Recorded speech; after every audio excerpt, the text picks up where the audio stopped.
All right, so I'm going to be talking about the Golden Verses of Pythagoras, and this has been a super interesting book so far. I'm about halfway through, and up until this point, it's been sort of a precursor to the Golden Verses. Um, and it's providing some additional background context that I think is super interesting in itself. So, it's the Golden Verses. I'm going to butcher the name, so I'll just flash that really quick, and the translation as well, because that's essentially what this first part, that's who this first part should be attributed to. And so the book begins with discourse on the essence and form of poetry, which I love as a distinction and as a kind of a thesis or a topic, point of view. Dissecting essence versus form. And this goes back to, and as explained in the book, Chancellor Bacon, and his tree of life, or tree of human knowledge, sorry. And you follow that up, and kind of in the basic, fundamental, kind of the roots of human knowledge, poetry distills into essence and form. And so what this gets into as well, right, the essence will, to clarify and provide some additional context here too, essence and form shows up in a number of other ways. It manifests slightly differently, but I think of Aristotle, right? The parts and the whole, or like it's the same idea of the essence might be your soul, but your form is your physical body, right? Or kind of, it's that dichotomy of life, basically, that everything has an essence and everything has a form. And so this moves into, as you're examining the form and essence of poetry, it gets into the differences between inspiration and how that translates to work, and identifies sort of what I would call divine inspiration or divine wisdom. That's inspiration that taps into like a godlike essence. It's a universal truth, right? And it's very original. I think kind of originality is a characteristic of this first type of inspiration. So he identifies someone like Homer as having, and I guess it's these thinkers that appear at these epics, epoch, these epics throughout history. They represent a turning point in thought. So Homer is someone like this. Even, I don't know, Homer, Plato, they're spread out throughout history. And then there's a second type of inspiration, which is essentially the type of inspiration that is just essentially can absorb that first type. They can come to understand it. So they can receive that same level of understanding of that inspiration and be able to convey it. But they're not getting, it's less like an original thing than it is their interpretation of another form or another inspiration. So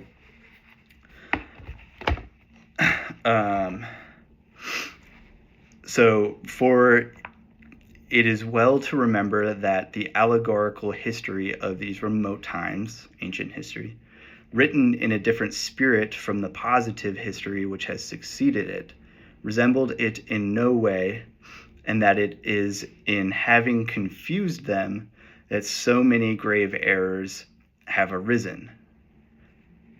It is a very important observation that I again make here.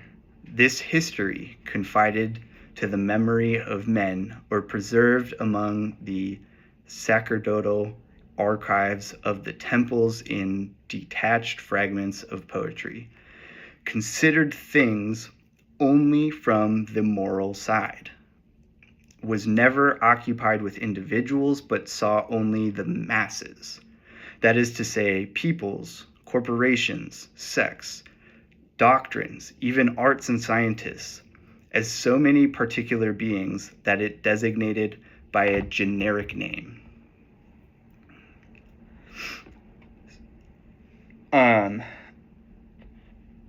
So the succession of things replaced that of individuals. Positive history, which ours has become, follows a method entirely different. The individuals are everything for it. It notes with scrupulous exactitude dates and facts which the others scorn.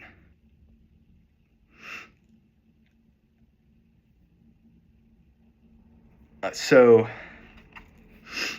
what's happening right now is we're talking about this these allegorical interpretations versus sort of this positive history.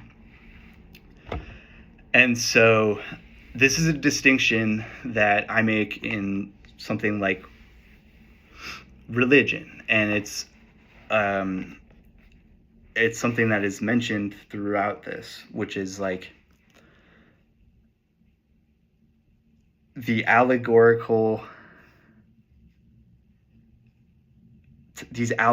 stories were written with a different spirit, right? And so over time, that interpretation gets lost in translation, and it's lost across languages, but also you're just distantly removed from the feelings that you would have experienced in the time that it was written. So I should greatly overstep the limits that I have prescribed for this discourse if I should recall in detail all that Greece owed to this celebrated man, talking about Orpheus. And I really like I really like Orpheus here. This is sort of the first time I've been introduced to Orpheus formally. So Orpheus is Egyptian and Phoenician alike. It is composed of the word, I'm not going to be able to do the actual word, so I'm going to say A-U-R, light, and Rophai, cure or salvation. So the light and the cure or salvation. So celebrated man. The mythological tradition has consecrated in a brilliant allegory the efforts which he made to restore men the truth which they had lost. His love for Eurydice, so much sung by the poets, is but the symbol of the divine science for which he longed. The name of this mysterious spouse, whom he vainly wished to return to the light, signified only the doctrine of the true science, the teaching of what is beautiful and veritable, by which he tried to enrich the earth. But man cannot look upon the face of truth before attaining the intellectual light, without losing it. If he dare to contemplate it in the darkness of his reason, it vanishes. This is what the fable, which everyone knows, of Eurydice found and lost signifies. Orpheus, who felt by his own experience, perhaps, the great disadvantage that he had here of presenting the truth to men before they might be in condition to receive it, instituted the divine mysteries, an admirable school where the initiate, conducted from one degree to another, slowly prepared and tried, received the share of light in proportion to the strength of his intelligence, and gently enlightened without risk of being dazzled, attained to virtue, wisdom, and truth. So I just big call out there, and something that comes up time and time again, and kind of a common battle that intellectuals face, and some of the greatest thinkers throughout history. The challenge that they're up against is you can't force someone to accept truth. And I think at a time where truth is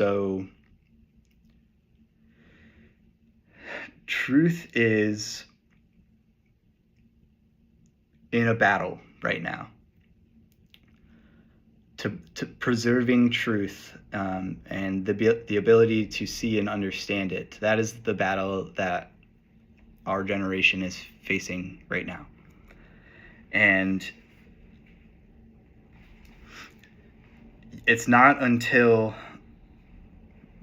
people have kind of ignited that intellectual light, that desire to seek truth, they have to willingly opt into the pursuit of truth.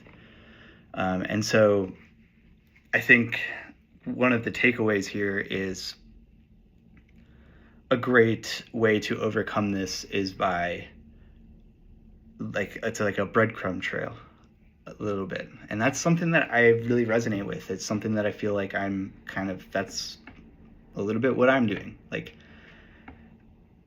I am figuring it out as I go. I'm trying to share the process of my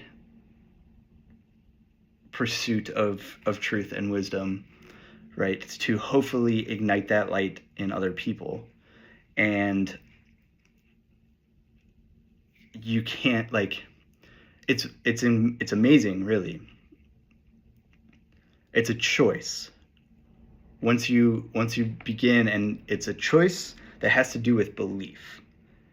Because once you believe in the ability for there to be deeper meaning,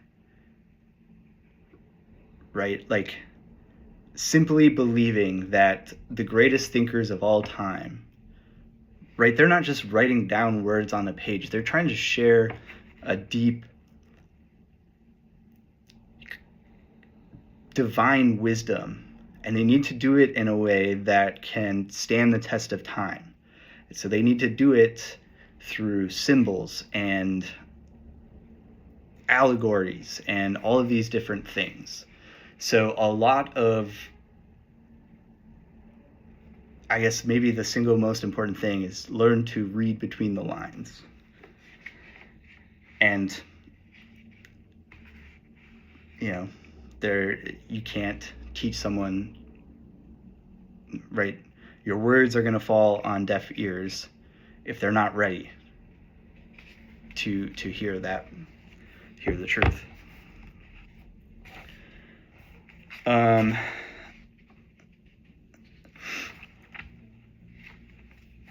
And then, so this goes on, and over time, poetry is kind of outlined here, right? And kind of going back to Homer and breaking down, dissecting the form of poetry, but also its essence from Homer. Over time, poetry lost connection to that, or connection with, or unity to the divine source, the original divine source. So, let's see if this next page. captures what I want to get in that.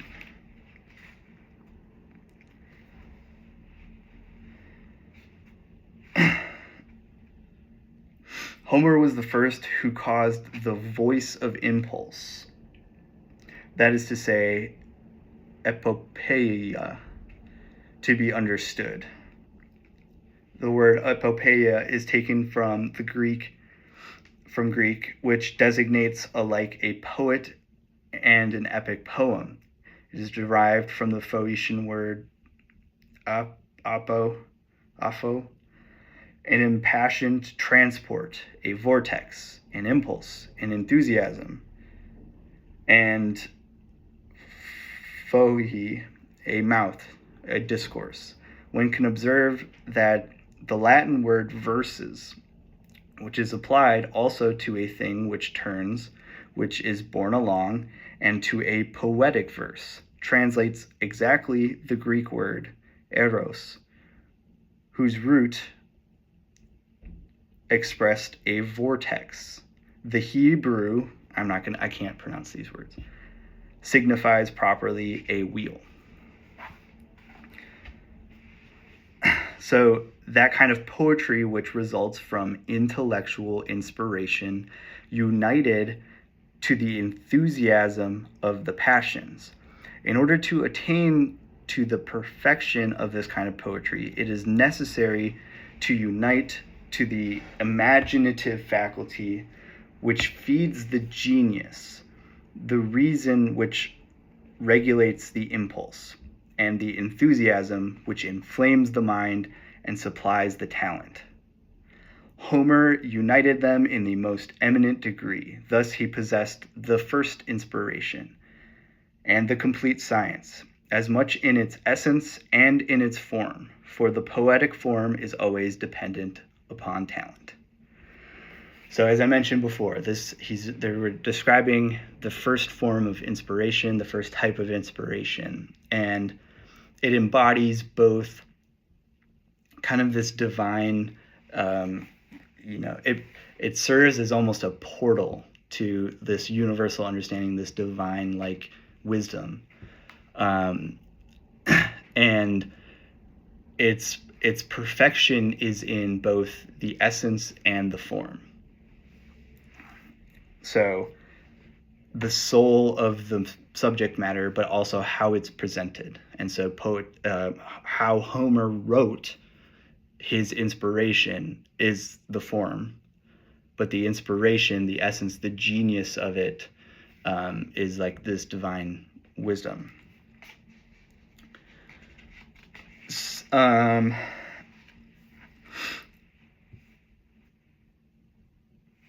One sees him without the least effort, bending words at his pleasure, lengthening them, shortening them to produce something new, reviving those no longer in use, uniting them, separating them, disposing of them in an unaccustomed order, forcing them to adapt themselves everywhere to the harmony that he wishes to depict, to sentiments of elevation, of pleasure or terror that he wishes to inspire. Thus, genius, dominating form, creates masterpieces. Form, on the contrary, commanding genius, produces only works of the mind. Whenever rhyme exists in the poetic form, it renders the form inflexible.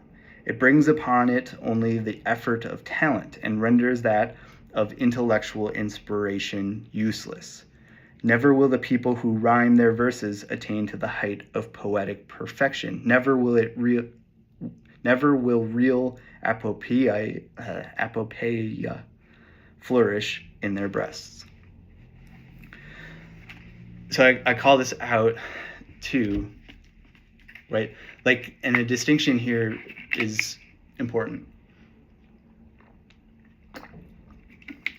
So when you add parameters, like when you're conforming to form, I'm going to write something in this particular style.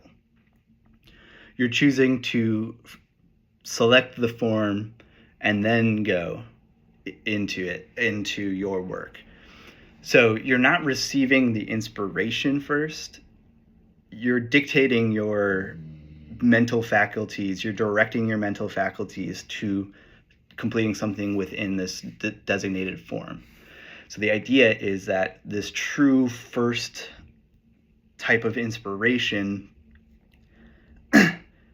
it's inspiration first, and it manifests in form however the receiver of that inspiration is most apt to do it, to execute that.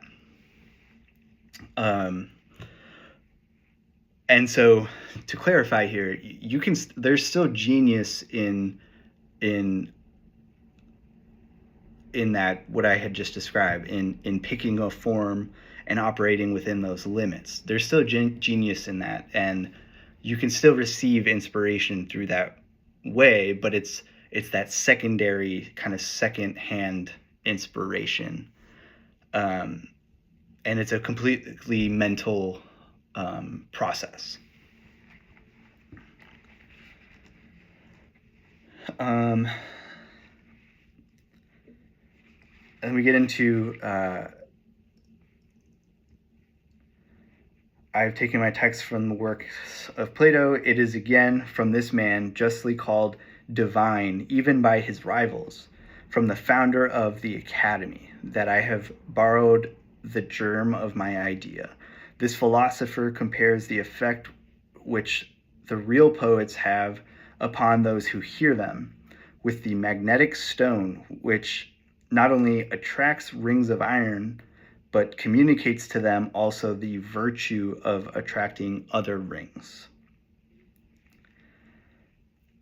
It is nature, docile to the impulse which she has received of bringing all to perfection by means of time, elaborates slowly the elements of their genius, places them at great distances upon earth, and makes them appear at epochs very far removed one from another. It is necessary that these events, which determine these men toward an end, should be brought about in advance, that the physical conditions in which they are born coincide with the inspiration which attends them, and therefore everything prepares, everything protects, everything serves the providential design. These men, thus scattered over the earth, come among nations to form them, to give them laws, to enlighten and instruct them. They are the beacon lights of mankind. These are those to whom I attribute the first inspiration. And that's what I was mentioning earlier. These men, these more than once in a lifetime thinkers. These are once in an epoch. These are turning points of humanity. It's Homer, it's Plato, it's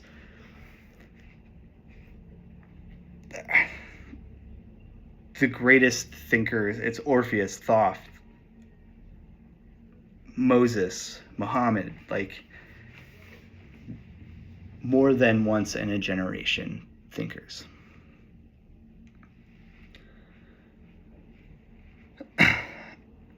It is by means of this magnetic chain that one can, in another sphere of movement, explain this truth so well known that great kings make great men. It is also in this manner that one can understand how a monarch, called to found a vast empire, makes his will penetrate all hearts, take possessions of all souls, and propagating his valor more and more, electrify his army and fill it with a multitude of heroes.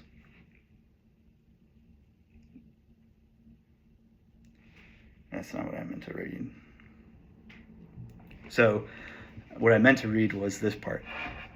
Those who follow in the footprints of these primordial men, who allow themselves to be impressed by their genius, receive what I call the second inspiration. They can still be great men, for those who assist them are very great. They can also communicate the inspiration, for it acts in them with an exuberant force. Let us confine ourselves to the poetic inspiration and listen to the voice of Plato. The muse inspires the poets directly, and these, communicating to others their enthusiasm, form a chain of inspired men. It is by means of this chain that the divinity attracts the souls of men and moves them at his pleasure, causing his virtue to pass from link to link, from the first inspired poet to the last of his readers or his rhapsodists. And then that's where, that chain.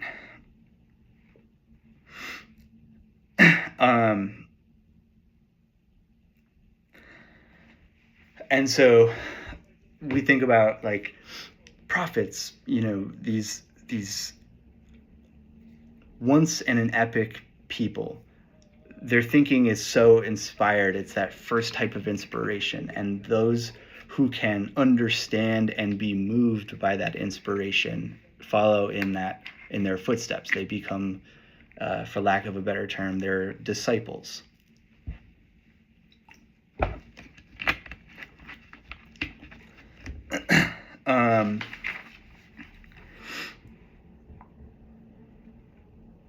So that was kind of mostly, this has to this point been mostly focused on sort of the form and essence of the inspiration of poetry, and I should note here that poetry is a little bit of a broader definition as I'm reading this than I would have had originally, thought it to be. I'm thinking as I've gone forward, it's more about the written word, poetry being the written word in sort of its most divine essence. And that's the way that I'm seeing it. And now we shift gears a little bit from the individuals as the source of inspiration for those and how it manifests into the work. So one should remember that the intellectual and rational poetry, or theosophical and philosophical, illustrated by Orpheus, and which Homer had united with the enthusiasm of the passions in order to constitute epopeia. I gotta learn how to pronounce that. Although separated from the latter, existed nonetheless.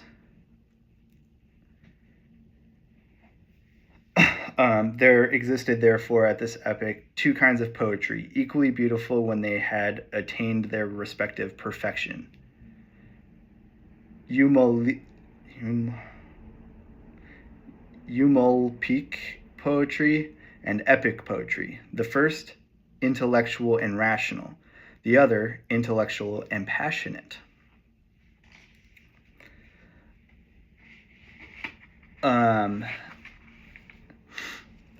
And so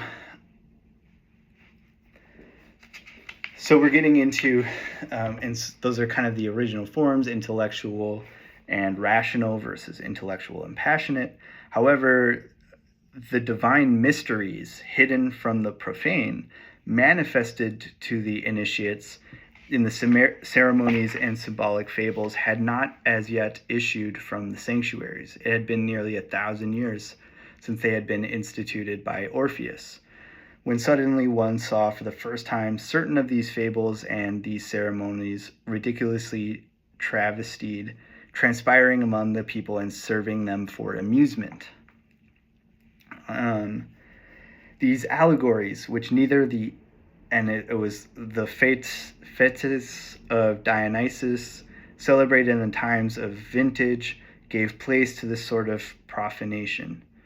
The grape gatherers, besmeared with lees, giving way in the intoxication of wine to an indiscreet enthusiasm, began to utter aloud from their wagons the allegories that they had learned in their rural initiations.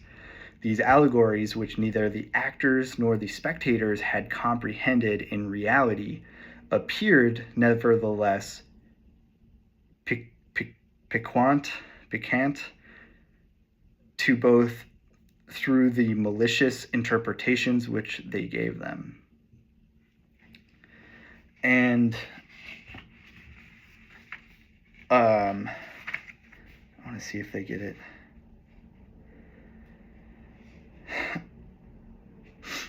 Then he moves on, and we get to this point where he's talking about how one feels after this that Greek tragedy had in its theatrical forms much in common with our modern operas.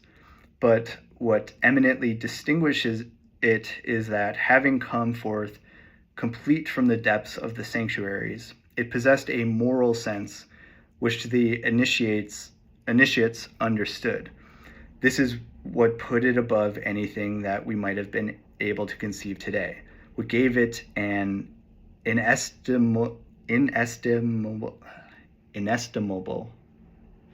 you can't estimate it, price. Whereas the vulgar, dazzled only by the pomp of the spectacle, allured by the beauty of the verse and the music, enjoyed merely a fleeting gratification. The wise tasted a pleasure more pure and more durable by receiving the truth in their hearts, even from the deceitful delusions of the senses. So, this and the previous excerpt that I had read, what he's describing here is what so these original sources and the original rituals and ceremonies and symbolism in their original form provided deeper meaning that people understood when they were experiencing them. And as these allegories became sort of their popular culture, and the introduction of theater and tragedy and comedy, right? Theater, which he expounds upon, where theater as an art itself began with a divine inspiration, right? To convey these things with deeper meaning. But that one quickly deteriorated because the spectacle of them producing these sound effects, thunder, lightning, these fireworks, things like that, the spectacle of it diluted the meaning of the allegories. And so quickly the theater came to lose that understanding of the underlying messages, the underlying truth in everything that was being communicated. And so I noted this, and this is a huge thing that I call out for today, is on the first part, that's exactly what our modern media is like. Our movies, TVs, everything basically is like this. And the scale at which it happens today is outstanding. And so I have no doubt that there are writers and directors and thinkers in that world, in Hollywood or wherever, who are providing that deeper underlying truth, but a majority of audiences can't understand that. They're there for the spectacle, for the entertainment factor of it. And in this last part, we're talking about the vulgar, dazzled only by the pomp of the spectacle, allured by the beauty of the verse and the music. They enjoy merely a fleeting gratification, whereas those connected to the source, the truth, the underlying truth, have a more lasting gratification that comes from it. It's so applicable today in this rapid kind of overconsumption of different things, right? And the nature of the system that we have around this, the huge apparatus for creating content and creating movies and TV and everything, is so dictated by the engagement with it, right? And therefore is really dictated by these fleeting gratifications of the people who aren't seeking that that more profound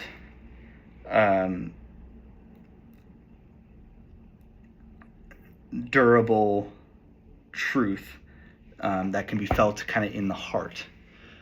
And we increasingly push toward that more fleeting version as we go along.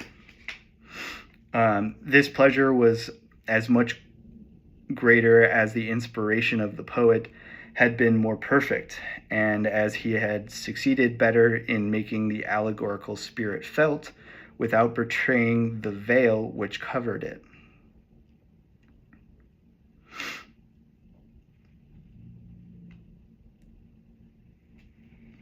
And I noted, and the reason why I even read that part was I noted CGI in movies on that part.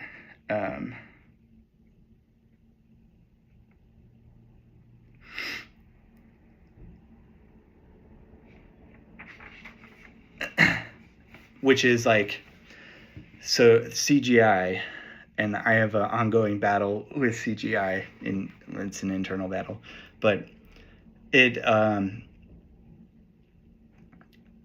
one of the things that it does, I think, and one of the reasons why I think Hollywood is generally comparatively throughout its history, performing worse than it has before, has to do with stuff like CGI, where it lifts the veil, right? This form, this medium, is supposed to transport you, and CGI takes takes a lot of the human element out of it, which even if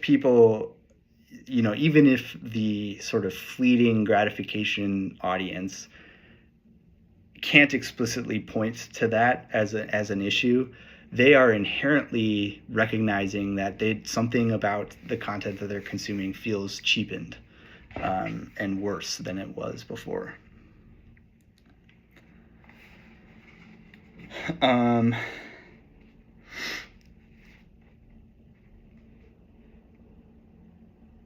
The theater, having become the school of the passions and offering to the soul no spiritual nourishment, opened a door through which doubt, contempt, and derision for the mysteries, the most sacrilegious audacity, and utter forgetfulness of the divinity insinuated themselves even unto the sanctuaries. And I think that, again, history repeats itself, and learning through history, like, we are presently in almost an identical situation here, and we have historical context that can shed a light onto what's going on. And the people who were examining what was going on at that time are a little bit more well-spoken and articulate than I would say today's critics are. And let me be clear on that, because I know that last part, it's becoming a school of passions and offering to the soul no spiritual nourishment. Like, this feels like a very, Jesus won't be happy with whatever. The point that I take away, the things that we are producing today, they don't provide the nourishment for the soul. They're offering no spiritual nourishment. And what happens when that, so then he's saying the consequence when you're not offering that spiritual nourishment, doubt, contempt, and derision for the mysteries, and forgetfulness of the divinity become common, right? And so you take these allegories, these stories, which in their truest form are advocating for things like virtue, They tell something that nourishes the soul, how to live a good life, something like what is the right and wrong, types of questions, moral dilemmas, things that your soul, that nourishes your soul. Without that, right, and when those meanings or those virtues, those things don't feel present in the presentation of them, that's where it begins to become very easy to doubt the institutions that advocate for those things. You begin to doubt the entire thing. And again, this circles back to the idea that, origin stories, the divinity here, they're not just fairy tale stories. They're allegories. They convey a message in the words, rather than them being, um,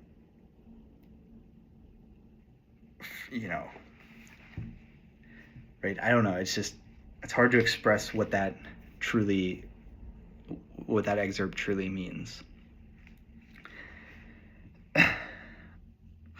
What idea could be formed then of their weaknesses, of their crimes, of their arduous or ridiculous conduct, particularly when these weaknesses or these crimes were no longer represented as allegories from which it was necessary to seek the meaning, but as historical events or frivolous plays of the imagination?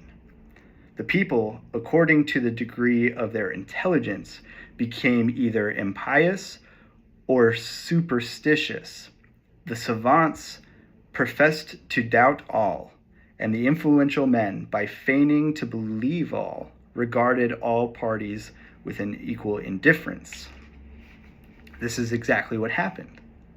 The mysteries became corrupt because one was accustomed to regard them as corrupt, and the people became intolerant and fanatical, each one cringing with fear lest he be judged what he really was, namely impious. Such was the effect of dramatic art in Greece. This effect, at first imperceptible, just like today, became manifest to the eyes of the sages.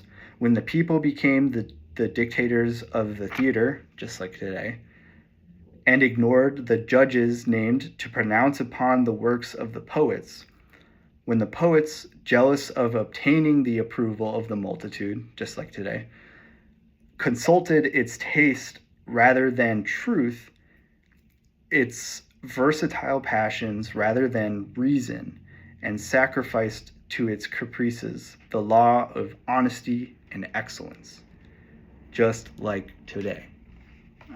I'm adding just like today every single time there. So, namely, one of the things being pointed out here is, like, they began talking about these things that are allegories. They expressed deeper meaning. They were meant to be examined, and you're supposed to extract virtues and truth from them. And when you start to look at these things as like historical events, and kind of a point, like a point that was made was, they began looking at, they could scrutinize the exact historical date, the chronological order of these things. That's how intellectuals began viewing all of these things, and they totally neglected the allegorical piece of it. They totally neglected the interpretation of everything, and instead placed the emphasis on the historical timeline and a very like rational assessment of them, rather than for what they were, allegories. And so and because that's easier, you could say, no, we have this evidence that says it happened at this year, not this year, or this person came before that person. And so as an audience, like, it becomes easier to scrutinize this way, and it makes you feel like you know a lot without having to do a lot of intellectual straining, intellectual weightlifting. And so it becomes popular, right? When the people become the dictators of the theater, when you're seeking that popularity, right? And all, directors are up against the challenge of, being able to stay afloat by appealing to the masses, right? Then you're forced to neglect excellence and truth and honesty in order to do that.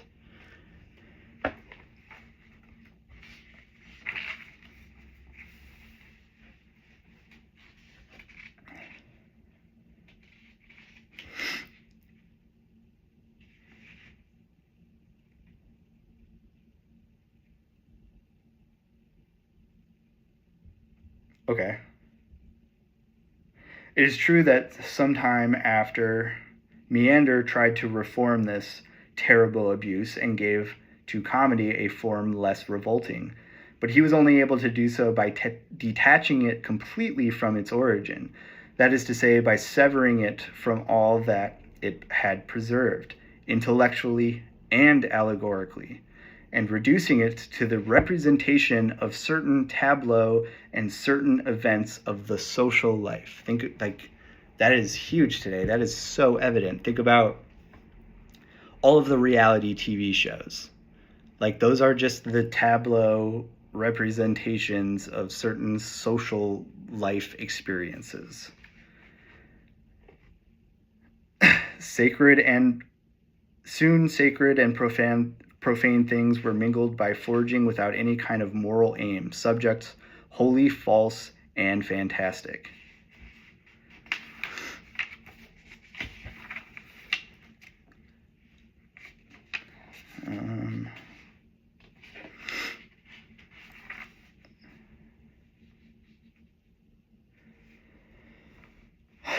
So then we get into the Romans were unable to do for dramatic art. They were deprived of intellectual inspiration, incapable of distinguishing in poetry the essence from the form, following what the degenerated theater and inspired declamations of Euhemerus had taught them.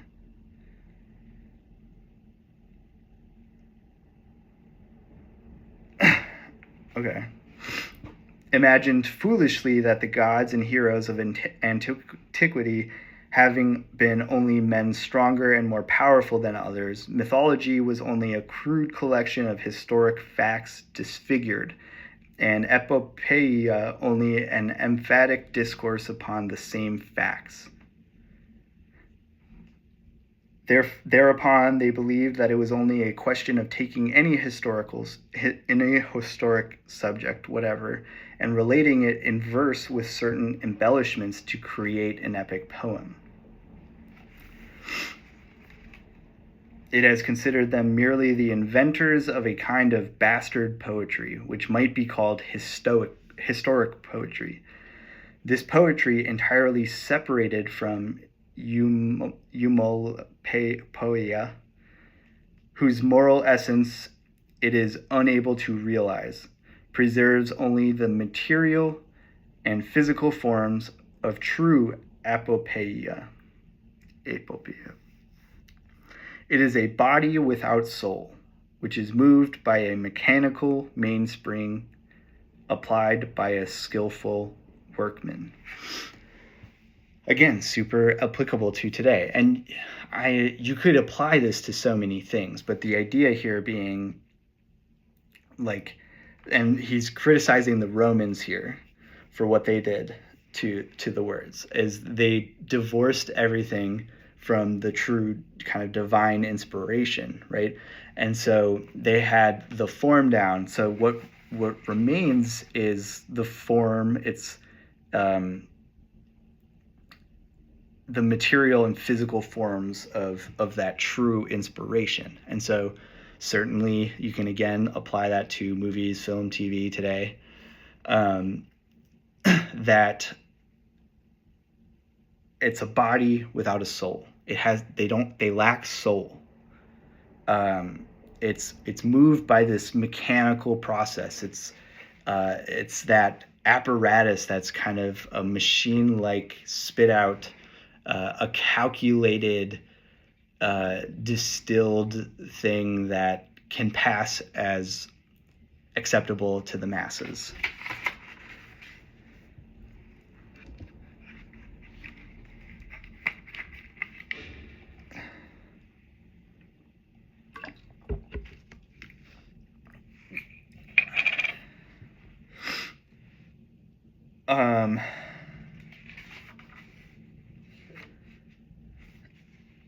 And then just noting, there was a very extraordinary century in which Mohammed II, Lorenzo de Medici, Vasco da Gama, and Christopher Columbus, Theodorus Gaza, and Pico de Mirandola, Leonardo da Vinci, Bojardo, Leo X, and Luther.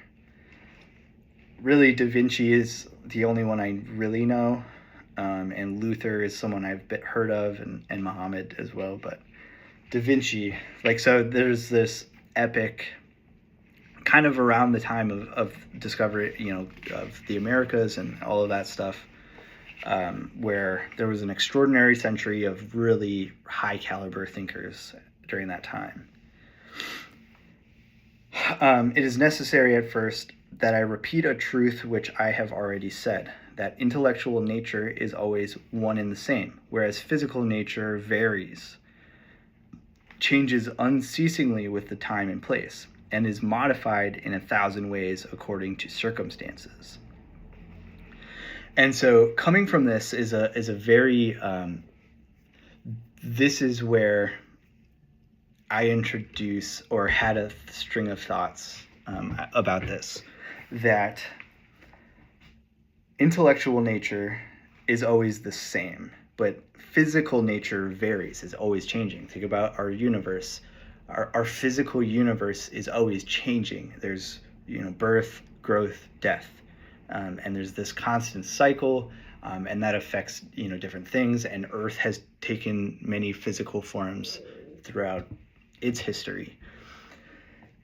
But these intellectual kind of divine wisdom, the essence of it, the underlying essence here, and the things that are passed down from generations, the thing that makes Homer or Plato relevant today is that intellectual immortality of those ideas. And so I think the greatest works of inspiration, the most lasting ones, right? They marry this infinite nature of divine wisdom with a form that is adaptable to the physical changes. That's why words, the written word, and its ability to translate over time makes it have staying power. But ultimately, the goal is to find the infinite inspiration, that divine kind of ultimate understanding of the universe, and marrying that with a universal infinite form. So an infinite essence and an infinite form, I think, is the ultimate goal. And I think it manifests in something like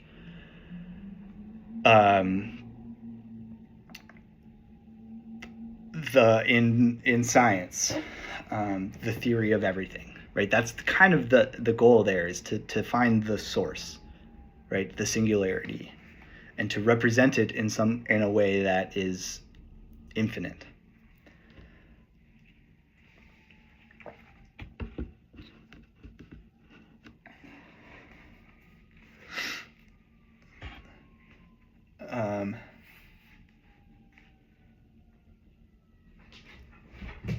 So yeah. Then we get into, There's a lot of great stuff, but I cannot just read all of this. The idea that the intellectual nature is what gives the form, which renders sentient, in particular that which the former gives to it as universal and intelligible.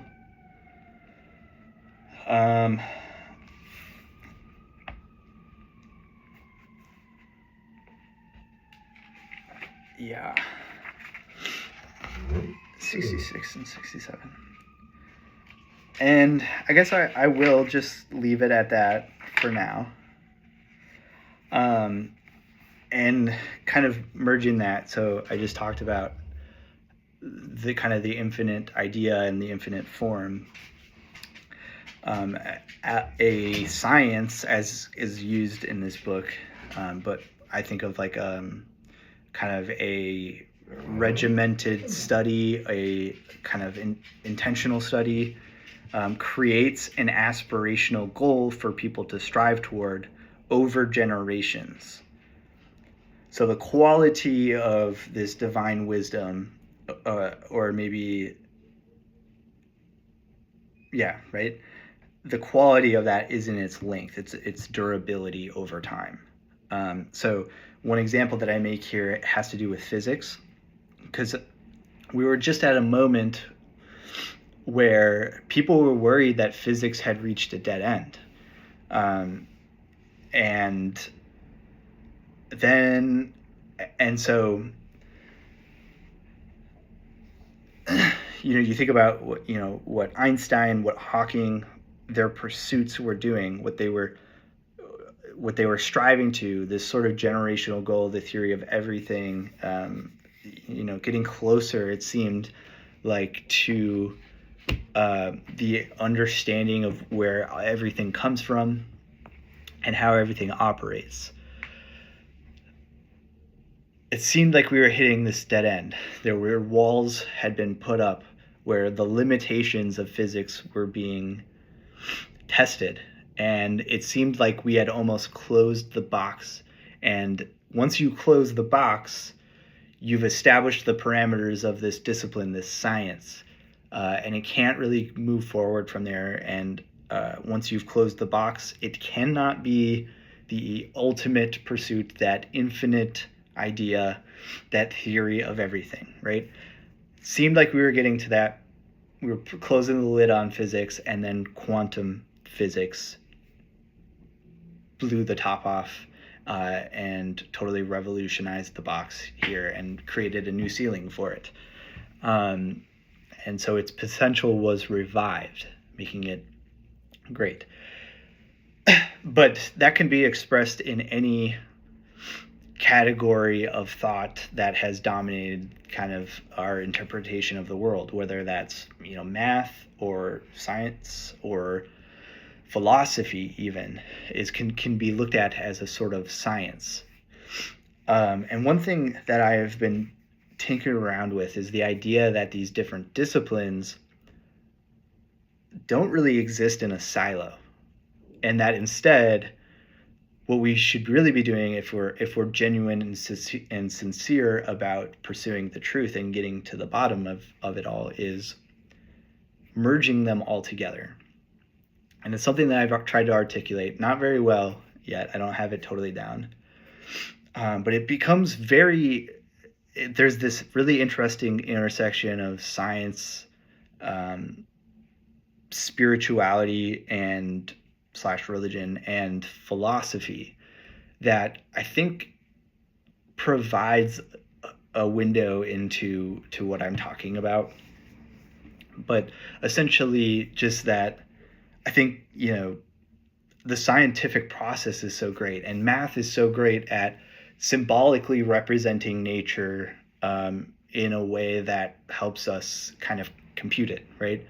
And philosophy is so great at the intellectual, being very expansive in our intellectual ability, and is great. So it's great for something like the hypothesis phase of the scientific method. So all I'm really trying to say is that I think a deep, intimate understanding, knowledge, familiarity with philosophy should be the basis of scientific inquiry and the scientific process. So you would form your hypotheses through the philosophical lens rather than limiting your container to math or physics or science, whatever, biology, right? Form your hypothesis through philosophy, use the scientific method and everything that science has to offer to test that hypothesis, right? Represent it through mathematics, and